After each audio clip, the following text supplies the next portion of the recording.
Man, how you doing? Bobby Dirkens here. Thanks so much for joining me for my preview of the number 5 Florida Gators at the Lane Kiffin-led Ole Miss Rebels.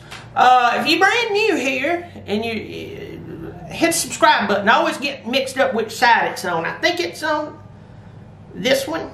Anyway, just hit it. I do appreciate you being here. It's a big deal to me because when you look back over sports, we just don't see just athletes. We see characters, all right? You see Woody Hayes punching Charlie Bowman on the sideline. You see guys like Steve Spurrier pulling his headset off, losing that that little visor and everything. You think about Spurrier during the days when he'd make comments towards UT and all of that, okay? Is Lane Kiffin not kind of like our college frat boy coach that even if you don't pull for them, you can't help but just watch and go, I bet he'd be fun on vacation. Like he would be looking around making sure the authorities wasn't around. He would do it, and then he'd tweet about it. That's how I see this game. I mean, Florida is a 14-point favorite. We know the story with Florida, Kyle Trask. And by the way, if you come on this channel to get in-depth analysis, I'm not going to give it to you. That ain't my thing. I'm going to talk a little bit about the game. But do you really need in-depth analysis on this? Florida, it's yours to lose. I'm not talking about just this game. I'm talking about the East. It is yours to lose. Piss or get off the pot, okay?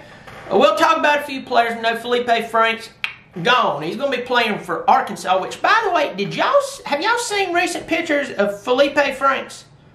There was a picture of him going around yesterday where it was announced he was going to be playing for Arkansas. And I'm not picking at the youngin. Maybe it was just a filter they put over him or something. But God is my witness, he looked to be about 52 or 53 years old. Life did not look like it had been good on old Felipe over the past year. But now you got that Trask youngin. The big thing that I always say about this even happened with our quarterback Trevor Lawrence. It's one thing for people to know within a season that you're a good quarterback, okay? It's hard for them to even break down footage of you because they're still, for the most part, breaking down footage of the teams they're coming up on playing until they get to you, all right? But when you get an entire offseason to look at one of the most important teams you're going to play all season, and you start breaking down their quarterback in the offseason, and you have these GAs helping you and all that bunch of stuff, this is where we're going to see if Trask is actually as good as what he was last year. Okay? They're going to throw different looks at him. I don't care if Lane Kiffin is coaching the Red Hat ladies of Idaho. Kiffin can coach. The biggest enemy to Lane Kiffin is Lane Kiffin. Okay? He's always looking for a loophole, and he's a little too cocky all the time. And I get it, okay? But he can still coach. So I expect them to at least try to throw some different looks at Trask and try to confuse him. If you're like me and you don't really know much about Ole Miss other than, the Mannings played there and they keep firing it, a coach every 2 or 3 years. And Lane Kiffin's the head coach. Here's a couple of names to let you know. Matt Corral and John Rice Plumlee, from what I understand, will be playing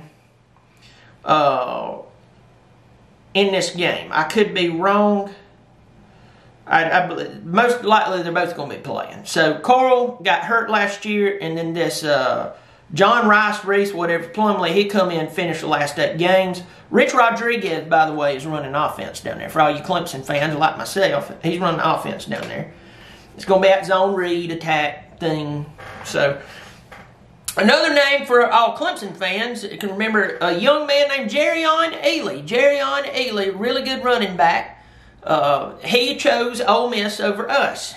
And didn't really make sense why he did it, considering you could go play for Ole Miss or you could go play for a team who's running for a national championship. Even if his mama's in the area. You have to go, Mama, I can go play for a championship team, or I can get my head beat in conveniently near you, week after week. But Jerrion, he did his thing, 722 yards last year, averaged almost 7 yards per carry. He is a very talented player, that's why we want him, so best to him. I just think Florida is just going to wear these guys down.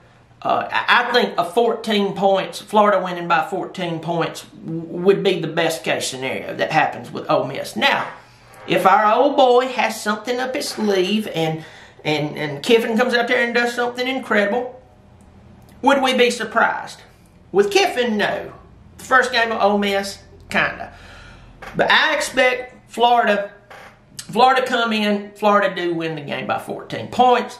A big thing is, can Kiffin get out of his team something in his very first game? That's a biggie.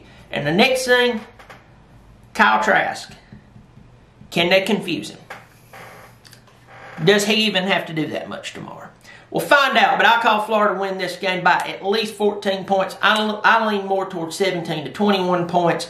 It's just depth, experience, talent. I just think it wears down Ole Miss no matter how hard they try or how well they try to coach. So, all right, well, I'm Bobby Dirkens. You brand new here. You hit the subscribe button. You turn on notifications. You come back here and make yourself at home. I'm glad to have you here. I'm Bobby Dirkens. You keep showing up. I'll keep showing out. Bobby Dirkens.